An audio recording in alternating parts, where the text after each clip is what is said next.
Hi, my name is Sarah Brooks. I live in South Alabama. I'm a Texas girl from Texas. We've lived here for about 3 years. I'm married. I have a wonderful husband and three beautiful, beautiful daughters.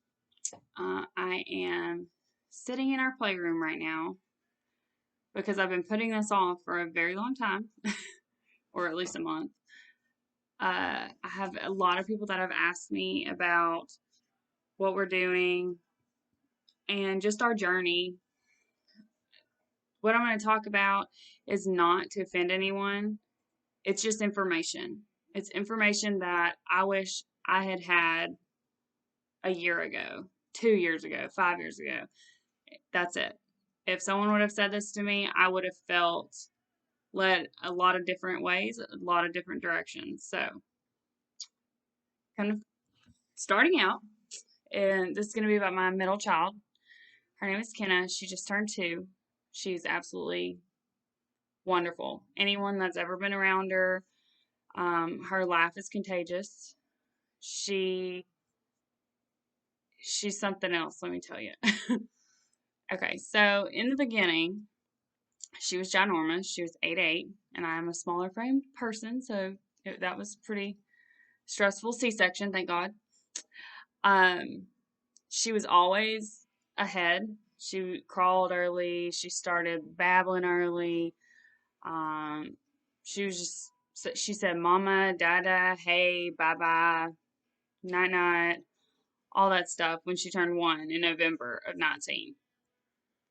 Um, After that, she just kind of, I don't know, she turned 1, and then that was right when I started really giving her food. Like, we'd given her baby food before then, but when she turned 1, that's when we really, like, dove into it, and, like, we were eating turkey, she was getting turkey. If we were eating cake, she was getting some cake, whatever. Well, after that, she turned 1, November 14th, and then we had Thanksgiving, we went out of town like we always do, and then Christmas, and then the New Year, whatever. Well, we had skipped her shots in November because we were just so busy in and out, whatever. Well, we ended up getting her shots along with Hunter, my 5-year-old. We got their shots around mid-January, probably. A week and a half after her shots. Well, almost immediately after her shots, but it really showed, it was apparent about a week and a half after her shots. She stopped everything. She stopped making eye contact. She stopped responding to her name when you call her, saying mama, dada, bye. Hey, all that was out. Like, she did not do any of that anymore. And it was really hard because we did not know, we didn't know what was going on, and we had just moved. And so Skylar and I, we kind of blamed it on ourselves, like we haven't had time to mess with them. We've been neglecting them as far as like with attention. We haven't been going above and beyond like we normally would, and playing with them extra. Oh, I missed a very important fact though. I'm super pregnant at this point. I'm due with our third daughter in April at this point. And so along with moving and feeling like crap and all this different stuff, we have this going on with Kenna. Well, it was probably, I mean, she's always slept through the night. All my kids have always had no issue sleeping at all. But she started waking up a little bit more, and I would just let her like self-soothe and she'd go back to bed. No big deal. Well, about mid-February, we kind of had a routine. Kenna would, get whatever she's gonna eat. This particular morning, it was a banana, and I put her in the playroom with Hunter, my 5-year-old, and they just watch TV and play or whatever all day. That's pretty much the gist of our daily routine at this point. So she had a banana. Everything was fine. She's acting completely normal, 100% normal. And it was probably about noon, 12:30-ish. I come in here and Kenna was crying. Hunter was holding her. I was like, okay, we'll just keep doing that. She'll go to sleep.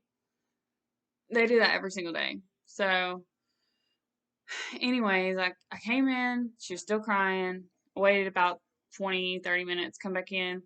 She was still crying. So I was like, okay, that's unusual. But Hunter was like, I got her, mommy, I got her. She's gonna go to sleep. She's gonna go to sleep. So I made her a cup of milk, gave it to her, and she went to sleep. No big deal. Well, she slept for about 30 minutes and woke up screaming bloody murder. So I run in here and I grab her and I pick her up and she's on fire. Like she is definite fever, no doubt about it. Like it was bad. And so I called the pediatrician and asked her, when we could come in. They said wait till the next day. And when I say fever, I mean like 104, 105 almost. And I asked them, I was like, do I need to take her to the ER? And they said no, just, Tylenol, Motrin. Because as soon as I gave it to her, her fever went down to like 100. And so we dealt with that all night, me waking up and giving her medicine. And then I took her to the doctor the next morning, and I just knew it was the flu. That's everything I'd read said it's the flu for sure. Um, well, I took her, and the doctor immediately said, she goes, oh my God, she has a double ear infection. They are real bad. How'd you not know this? Well, she'd acted fine, like 100% no problem. I mean, she wasn't fussy. She didn't she's fine. Like a few hours before she tried to take a nap and didn't. And so of course I felt like a horrible mom.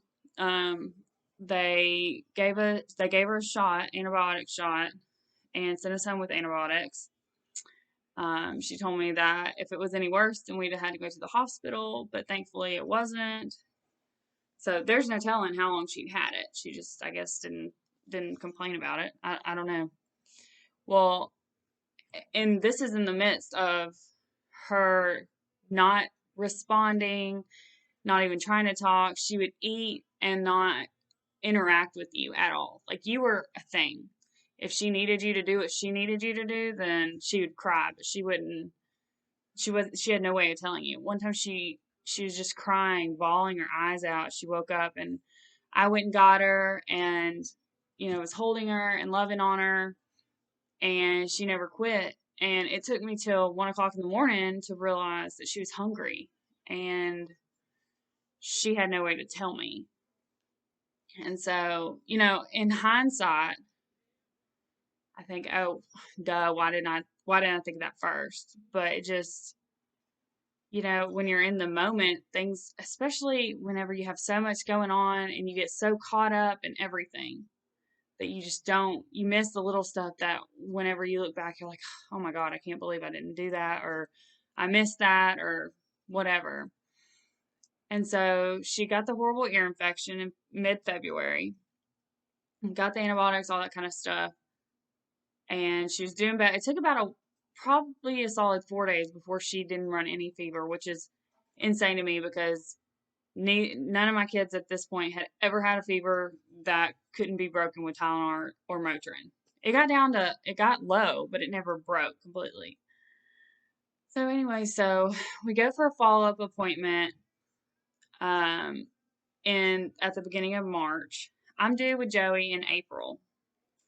So we go in March for a checkup, and the doctor, she's like, we're going over all of her stuff, and she said, well, do you think that she can't hear you? Because I was telling her about how, we were kind of concerned that, maybe she was having developmental issues and she could be on the spectrum, and like, it wasn't so much of, oh no, she's on the spectrum. It was more of, well, what do we do to help?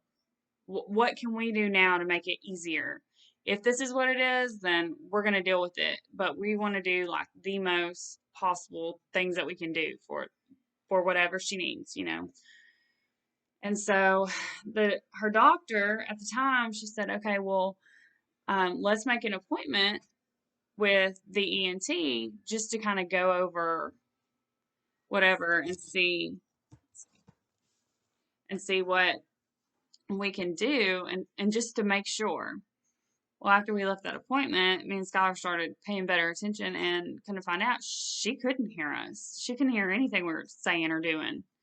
The only thing she could hear was certain pitches. And her favorite show at the time was Cat in the Hat. And that is pretty much the only thing that she cared about. Like, she got excited when Cat in the Hat was on. And she didn't do that about anything else. Literally nothing. There wasn't anything. I don't know. Honestly, I was so pregnant and I was so depressed because I just I couldn't do both. I felt like I was trying to focus on having my daughter. I was taking off in my career. I'm a mortgage loan officer. I'd gotten my license. I was getting all that wrapped up and started and going. And it was a very busy, stressful, whatever. Well, we took her to the ENT in March, at the end of March, after her appointment, whatever. Um, like the last week of March, and we were right. She couldn't hear. She failed her test miserably, and I bawled my eyes out because they had taken us into a room, and it was a soundproof room, and she's sitting in my lap, and there was a glass in front of us, and the lady's like, okay, don't hint her, don't try to get her to look at anything. We'll see 100% what she can hear. Well, I already knew that Kenna had issues focusing anyway, so I'm holding her. I'm holding her. She's looking at the lady through the glass, and the lady's doing this, trying to get her attention. Well, in the meantime, there's a speaker here and a speaker over here, and she starts make noises and stuff like that. Well, I mean, a few things, like one had like one of the monkeys with the symbols or whatever, and at one point I kind of jumped because it was so loud, and she did not even she didn't look, she didn't nothing, absolutely nothing. I got no response at all from her. And so that was we knew she couldn't hear. We didn't realize the extent of how bad she couldn't hear. And so he said, okay, come back in 2 weeks and we'll put tubes in her ears just to, that's just the next step, I guess. Come back in 2 weeks and we'll put tubes in her ears. So I was like, well, I'm having a baby, so that's not going to happen. Well, this is April, I think. Yeah, this is the last week of March. I had Joey April 9th. And so we had rescheduled it till like the week after. And at this time, Corona hit. So I had Joey April 9th. The next week is when we were supposed to go for the consultation for Kenna to get tubes in her ears. Well, we waited, had Joey. They called me the day before and said that they had to cancel her appointment completely because of COVID, and that we're just going to have to wait. Well, at this time, I was absolutely devastated because I felt like she didn't have a fair chance. Like, she couldn't hear. I pinned all this stuff on her not being able to hear, her not talking, her not responding, her not anything. Oh, we thought she had autism, but she doesn't because she just can't hear. It's not our fault. It's not her fault. She just can't hear. And so, I mean, we cried and prayed and prayed and prayed and prayed. And finally, after crying on the phone with the doctors for a long time, they agreed to do her tubes the second week in May. I was like, oh, thank God, this is going to be it. This is going to be the perfect thing, blah, blah, blah, blah. He's like, I'm sure that there's a lot of fluid behind her eardrum. The tubes are going to help with that. We'll get that knocked out, and then, we'll be fine. No big deal. So I was like, okay, perfect. We go for that. Skylar couldn't go because only one parent could be there for COVID, whatever, because they had to put her to sleep because she was so little. She was a year and a half at this time.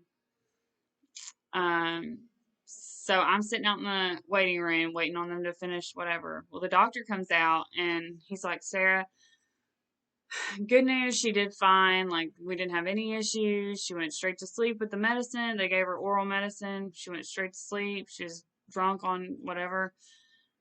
He said, but there was not very much fluid, which is concerning. So I'm like, okay, it's not what I wanted to hear, but okay, what does this mean? Like, there wasn't fluid. She'd only had 2 ear infections ever, so at the time, I didn't like correlate, like, maybe this is why, whatever.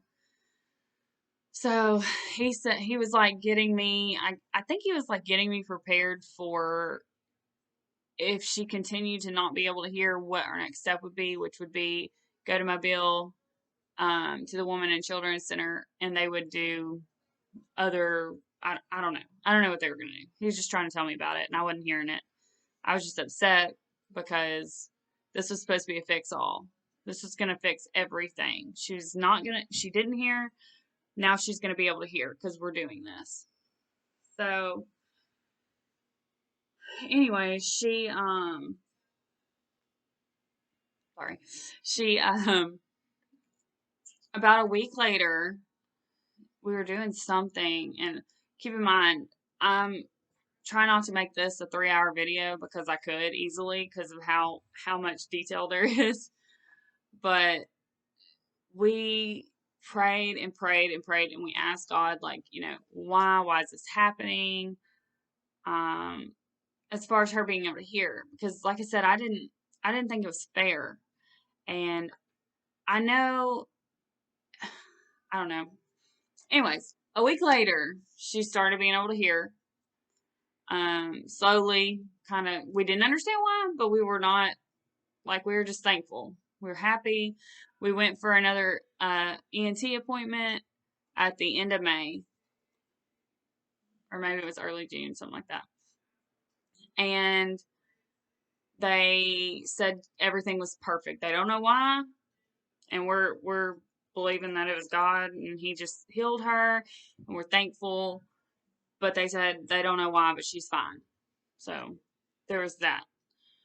Well, we expected her to almost immediately start talking or dancing or doing things that kids that can't hear that can suddenly hear would do, I guess.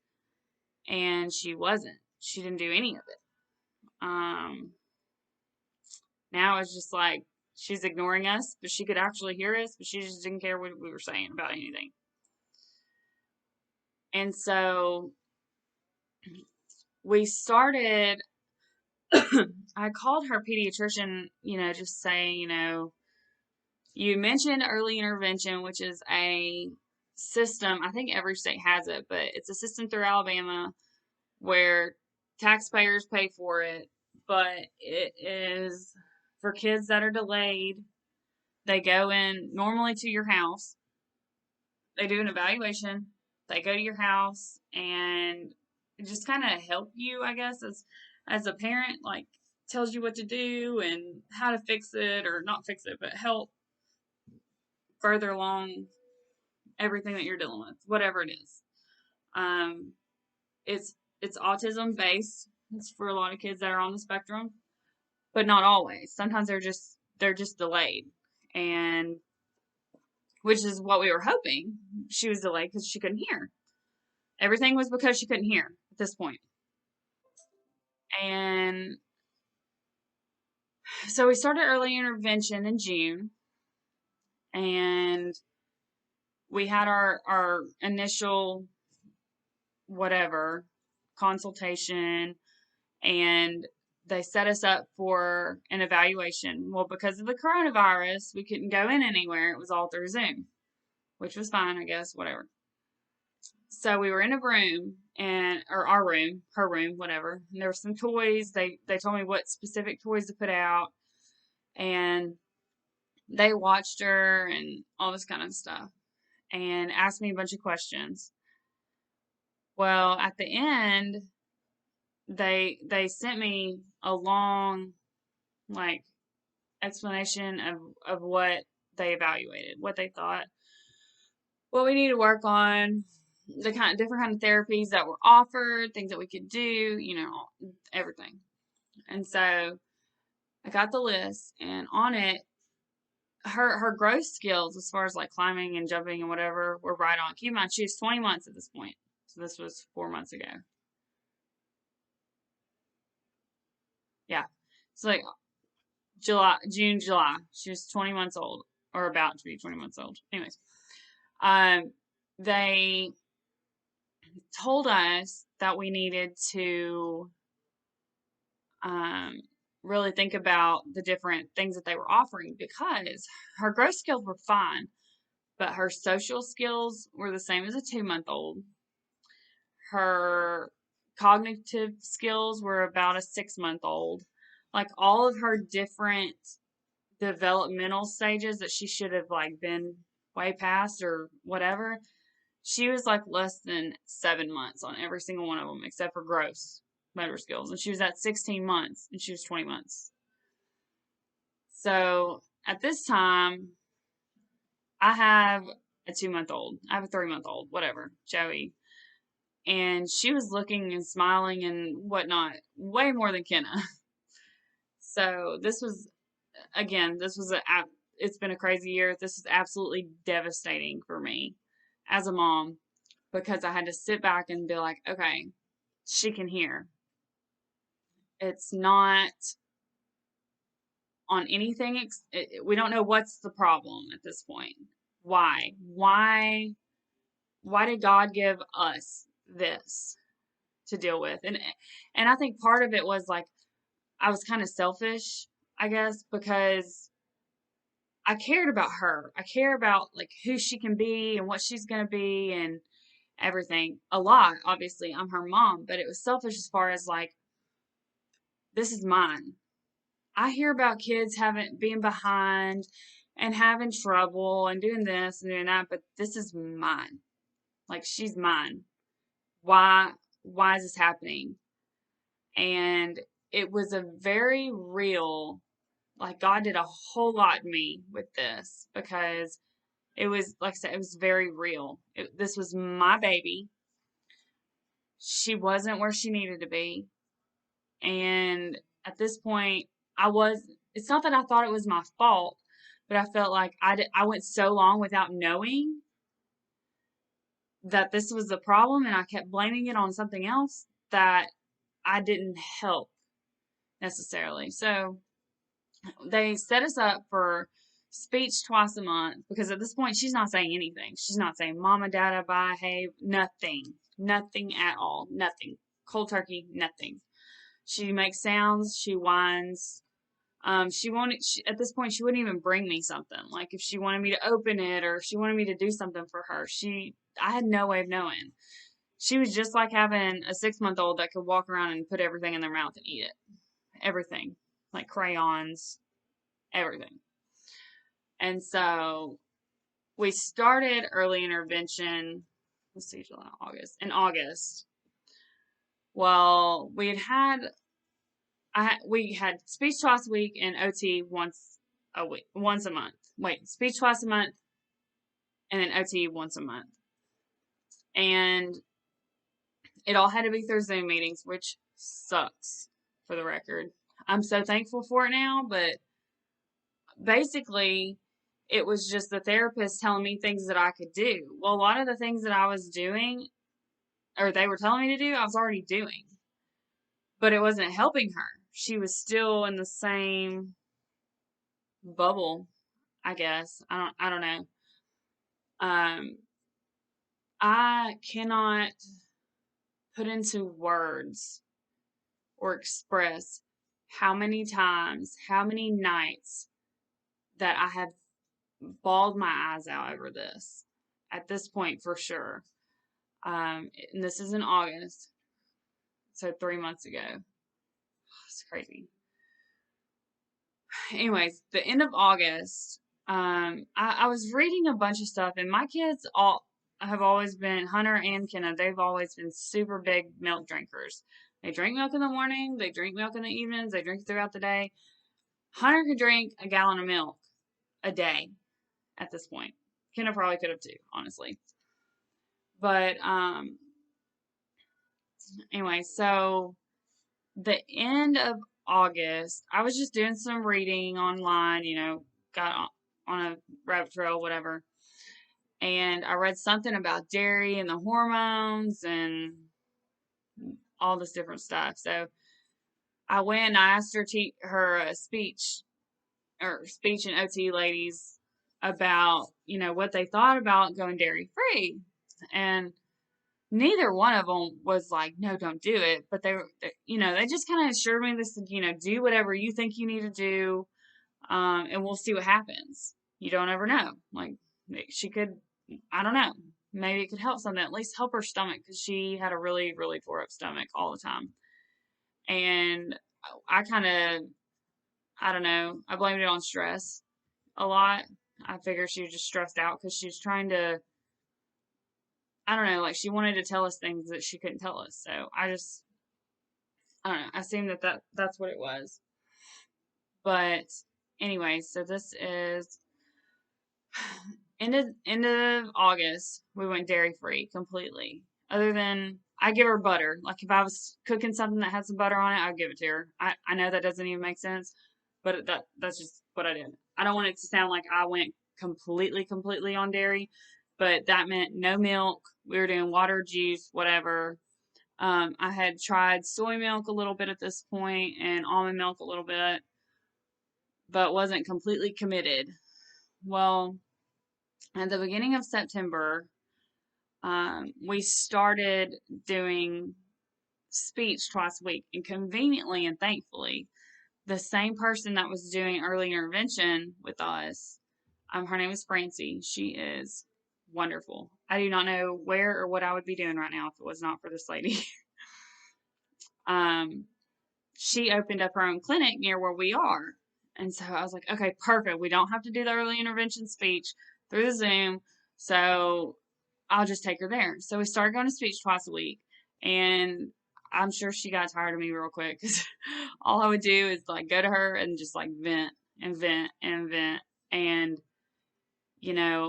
basically felt sorry for myself, but felt sorry for my child because we just felt so hopeless. Like we were praying and we were asking God to help us.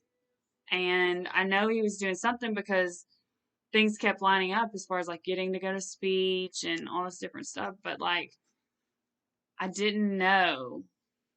I didn't know what was going on. So, let's see. This is like I'd kind of thrown it around with Francie a little bit about like gluten free, dairy free, like together, because again, all the stuff that I'd read on autism at this point was things that people had tried. And I was just kind of going down the list on what to do. Well, at this point, we eat crap. Like I cook a lot more now than I did for sure. But like we would go out to eat all the time. We just didn't eat healthy. We liked healthy stuff. We just didn't, it was expensive for one. And it wasn't available like other stuff. It wasn't as easy. And we were busy. Like I said, I'm a loan officer. I work from home, but I'm busy. And my husband works all week. And at this point we have 3 kids. So no sleep, right? But this is in September and I talked to Francie again. I was like, look, I'm thinking about this. Like, what do you think? Kind of the same thing. Like, try what you think you need to try. If not, whatever. She's like, okay. Well, I went to sleep and I know it's controversial. A lot of people have different opinions, but when I tell you that I have never heard God's voice so clear to me in my entire life, it gives me chills talking about it. I went to bed like normal, whatever. It was like 11, 12 o'clock at night. It was about probably 12:30. I woke up and I was bawling my eyes out. I don't know why. I was so devastated for no reason. I guess it was because of Kenna, just thinking about Kenna and stuff, but like, I don't know. It was like a water faucet. And so, anyways, I got on my phone like anyone would, got on Facebook, YouTube, TikTok, everything, just playing around on there. And I felt Kenna, whenever she was born, she had a little bitty patch on the back of her, like this big, and it was like an eczema patch. It was real dry, flaky, whatever. And I just put lotion on it. It'll go away and come back, and go away and come back, go away and come back. I just leave lotion on it and hope for the best. I don't. It wasn't a big deal.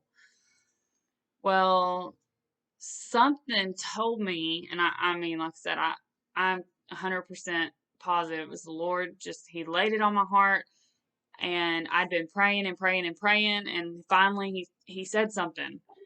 And so I looked. I got on my phone. I got on Google, and I looked up gluten allergies related to skin rashes, whatever. And the first thing that came up was about a disease called celiac disease. And at this time, I think I'd heard one person talk about it one time in my entire life. Like, I didn't know what it was. At this time, I thought like people that didn't eat gluten, they were kind of weird. They didn't know, why. They were just trying to be like a health freak or whatever. I didn't know. It didn't make sense to me. Everything has gluten in it. And when I say everything, I mean everything. Everything has gluten in it. Everything. Everything. And so this is in September, probably the end of September. And then at the end of September, we decided, okay, everyone thought we were nuts, for the record. Skylar even thought I was a little bit crazy at this point. I told him, I was like, this is it. Gluten-free, dairy-free, 100% she ain't getting none. We just have to try something. We have to see. We got to find out what's going on, because we're checking boxes, and I really feel very strongly about this. And he was like, okay, crazy lady, like whatever. He's used to me being nuts, but we started the gluten-free, dairy-free in the end of September, and within a week and a half, I'll never forget, like, Kenna was doing something, and I looked at her and said, Kenna, come here. I still talk to her, even though she didn't pay me any attention. And she looked at me straight in my face. And it was so crazy, because that wasn't a thing. Like, she did not look at you in the face. If you held her head to look at you, she did this, like trying to look around. Like, she would not look at you in the face. She looked directly at me.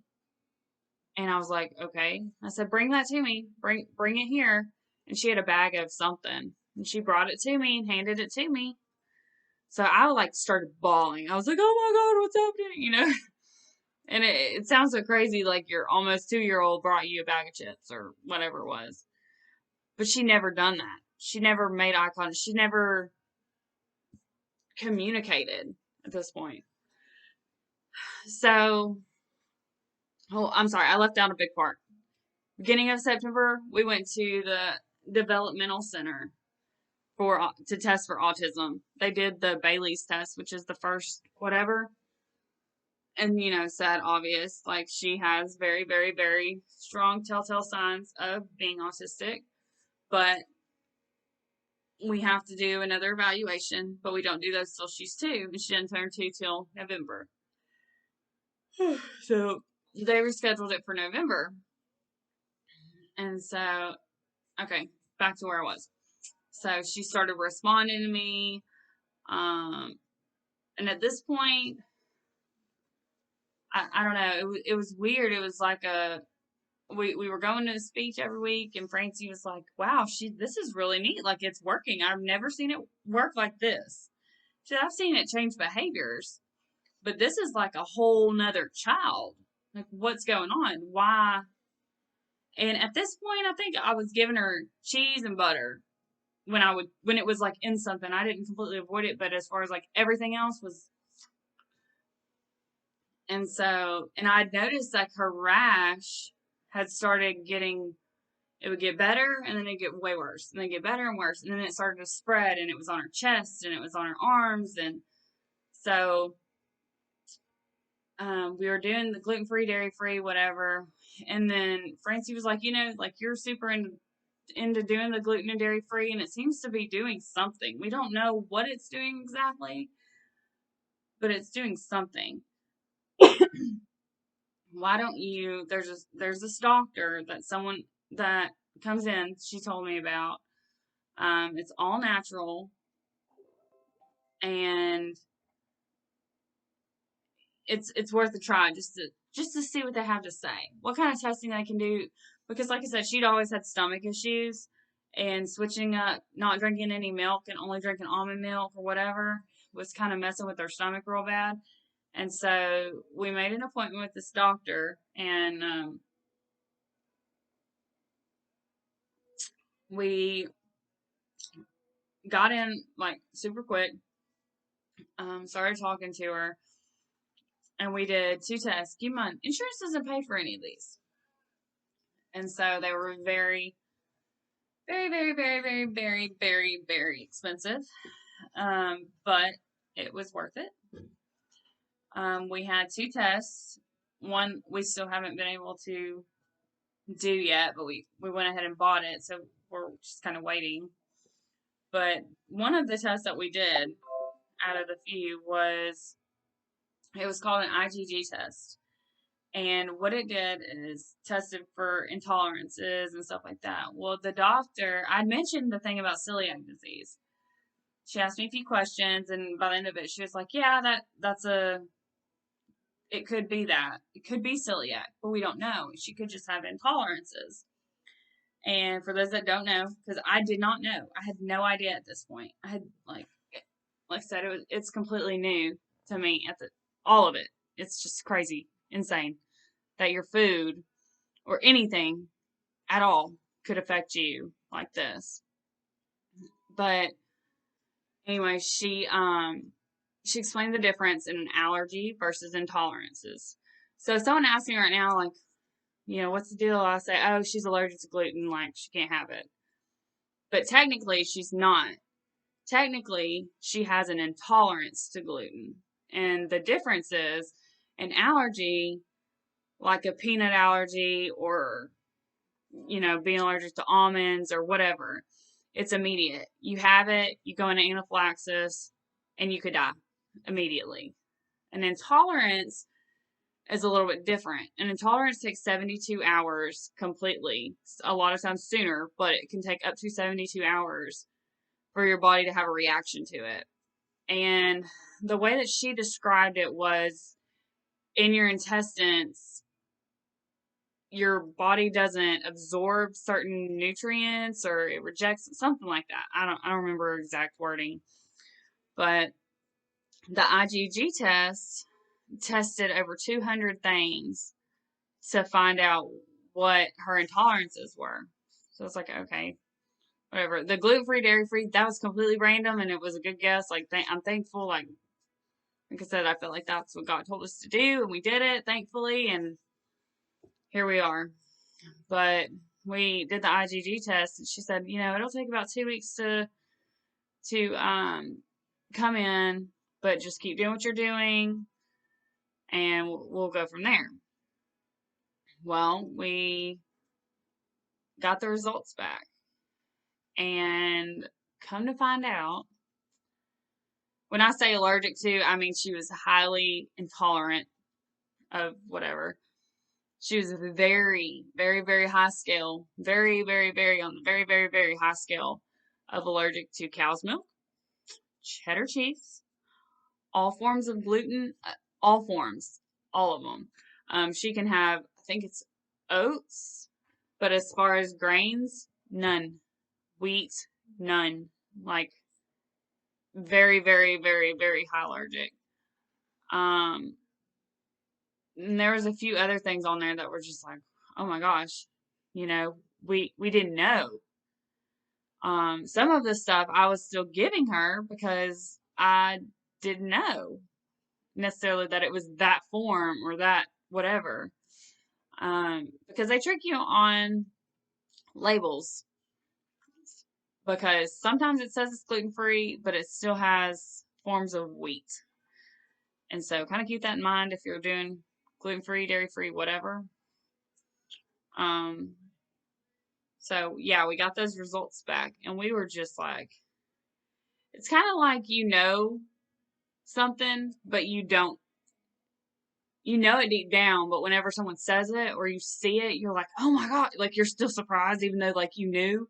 That's kind of what happened. And so from then on, we went completely like cold turkey, like more than like I'm telling you, this doctor is making me weirder and weirder as the as the weeks go on because like there's so many things that I just didn't know about like food and what we eat and how it affects us and all this different stuff. So anyway, she started giving us Bio Ray, which is it's a supplement. We were taking a powder and three or four she wanted to give us 4 supplements to start putting in her shakes in the mornings because I was making her like smoothies and stuff because she didn't want to eat anything. She she liked fruit, but she didn't want to eat it constantly because who wants to eat the same thing over and over and over and over and over, but there's only so much you can eat. And so we I was putting it was 1 powder and 3 supplements in there. Um eh, well, I missed I'm sorry, I keep jumping back and forth. There's just so much. One of her tendencies that put us closer to thinking or believing or whatever towards autism was that when she got excited, upset, whatever, she'd flap her hands, which is a very strong autism characteristic. It doesn't mean it's not black or white. That doesn't mean that they have it or don't have it, but it is common. And so that was one of the, I guess, things that kind of led us in that direction. That was one of the biggest things. She would go around the house and get bottles. She's obsessed with bottles, and she would line them up. And like as soon as she had them lined up, she was like, okay, now I can do whatever I need to do now. Like just things like that is also a very strong autistic characteristic. And honestly, she might be autistic now. She may. I don't know. But I can tell you that she is better off now than she would have ever if you'd have told me that her functioning now it would if you'd have told me 3 months ago what she would be like now, I would have called you a liar and probably cried again. it's it's honestly it's something else. It's unreal. It makes me never want to eat anything ever. um she we were doing the 3 supplements twice a day and the powder twice a day. And we waited, and this was like 2 weeks ago. I Where we had to go to the holistic doctor is about 45 minutes away.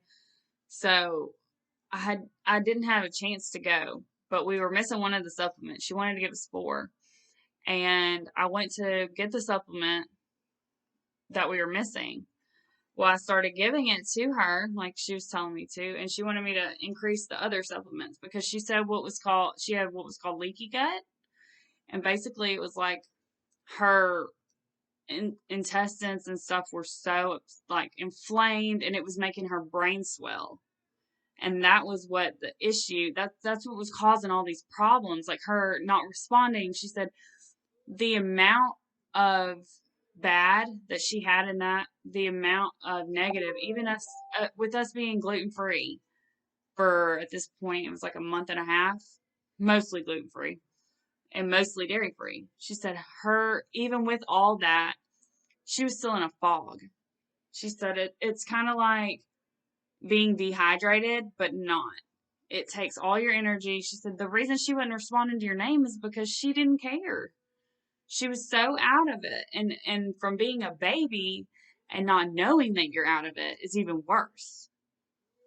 And so when we got all that crap out of her system, then she started acting like a toddler and responding, and it was new to her. It's weird that it was new to her. But we were doing all of this stuff, and the supplements made a huge night and day difference. She would like get something. She'd go to the pantry and get food out and bring it to me to open. Like what? I call her name. She would look at me, or she will look at me. I can say, pick that up, bring it to me.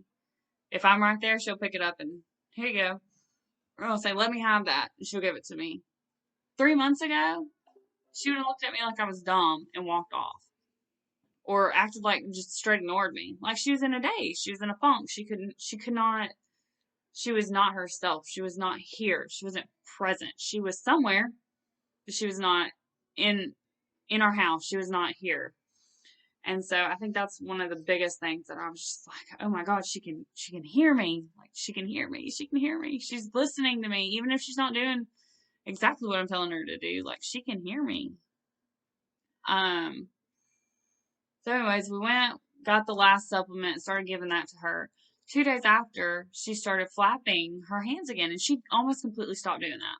Like when she get excited, and she did it a lot this one particular day, and it was the day that we had speech. And even the Francie, she mentioned, she's like, whoa, she's doing that a lot, and that's concerning because she wasn't doing that, and any kind of regression is also an autistic tendency. Like it's an autistic characteristic.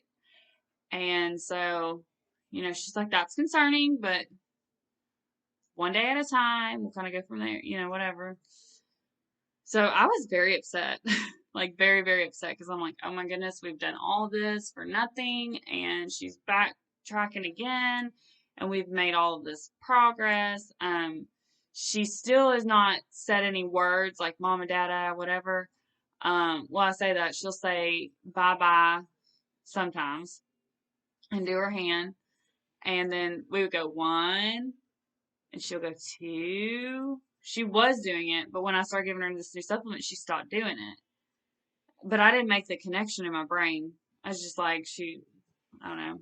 I just didn't think like something like less than a milliliter of liquid could make her do any of this, And so her doctor called me and just to kind of check in and stuff. We had gotten Hunter, I got her the IgG test too, so we're waiting on that to come in. That should come in next week. But she, sorry, I lost my train of thought. She started doing all of that stuff again. Her doctor calls me and asks how she's doing. And, I was in a funk, honestly. I said, like her stomach seems to be fine. We're doing these supplements. Her attitude is a little bit different, but not enough to really like freak out about or anything like that. But she started flapping her arms again. And like she's not even caring about what we're talking about now. And she was not doing that. So that's kind of upsetting. But other than that, as far as supplements go, like she's fine. And she goes, oh, well, you need to stop doing the supplement then. I was like, what are you talking about? And she said, well, the last supplement that I gave you, it kills off a bacteria, but if you kill too much of it, it'll make you regress and go backwards. I'm like, why did we give this to my child? Like, why is it, if this was a possibility, like, why would we do this? But she's like, oh, yeah. So just, like, back that off, and she should be fine. She should go back to normal. Well, let me tell you, I stopped giving it to her. Here we are a week later, and she's back to normal. completely blowing my mind right now, y'all. I'm telling you, I'm getting weirder and weirder as time goes on because I just, it's so overwhelming to think that what anyone, and I've seen it so much the last few months, of what you ingest as I'm drinking a White Claw, right? Um, uh, what you eat and what you like a supplement or a medication or whatever. I'm telling you, it is not even a full. It's like this much medicine, this much in a smoothie, and it could like what? So yeah, we've been dealing with that. She seems to be perfectly back to normal now. Her doctor told me to just give her a little bit. She ain't taking that no more. We ain't doing that. We gonna keep that bacteria because I can't emotionally deal with that again. So yeah. Anyways, so that's the gist of our story. There's a lot, believe it or not. I know I've been talking for almost an hour. There's a lot of stuff that I've left out completely. Um, the reason I say celiac disease is she has to eat or ingest gluten for 6 months before they can do the appropriate test, which is it's a biopsy of her intestines. And that her doctor told me that we could do that test and it could still come out negative, but she could really have celiac still. So the only difference is like not we're not doing it because one, I don't want to give her 6 months of gluten when I know it's not good for her. And two, that if she has celiac, we're going to do the exact same thing that we're doing. One of the things that she was allergic to is something called meat glue. And I asked her doctor, I said, is there anything on this test that says like for sure she has it or for sure she doesn't or points more that she does or is there anything that screams celiac on this? And she goes, well, if she didn't have celiac or yeah, if she didn't have celiac, she would not have a reaction to meat glue. But people that are allergic to meat glue have celiac disease. And let me tell you, meat glue, it sounds really gross to say, right? Meat glue is like chicken nuggets. It is the definition of McDonald's. Any kind of processed meat at all. Anything. Hot dogs, meat glue. So she can't have any of that. And she said people that have celiac disease have that intolerance. So we don't know for sure that she has it. So when I'm making this video, this isn't I'm not a doctor. I'm a mom. And I can't tell you everything, but I can tell you what we've experienced because if someone would have told me a year ago that my kid eating a sandwich could make her brain swell and make her not be able to talk or function or think or eat, I'd have called them crazy. I'd have called them completely insane. But I still would have tried something. Because when something's not right with your kid and you know something's not right with your kid, you do absolutely everything and anything that you can do to make it better. And, as I'm doing this video, I'm thankful. I'm grateful. I feel like this is going to help people. It's going to help that one mom that doesn't know what to do. That's just like me.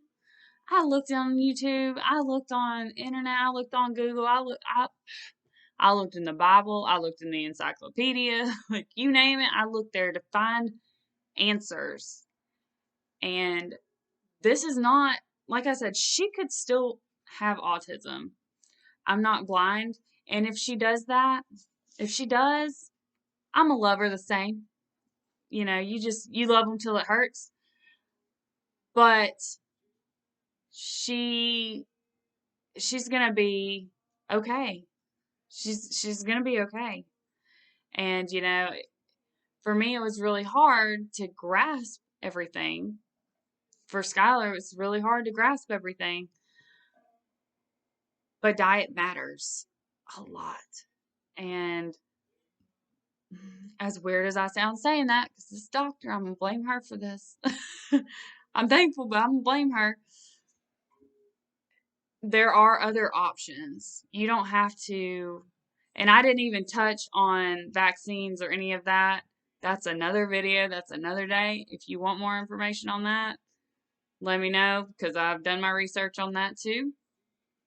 And ain't a single one of my children gonna get any kind of vaccine for the rest of their life. That's how it is. Um, and I'll just leave it at that. But if anyone, if this video helps you, I'm so thankful. If you think I'm full of crap, then it's okay too. You can delete it, thumbs down it, whatever you got to do. But if you have any questions, you can feel free to ask. And I'm really interested to see, if maybe it's not the answer, but maybe it's an answer. Any kind of answer helps. So, have a good night. Thanks for watching. And, share with your friends, explain, and just try it. It does not hurt anything to try. Thanks. Have a good night.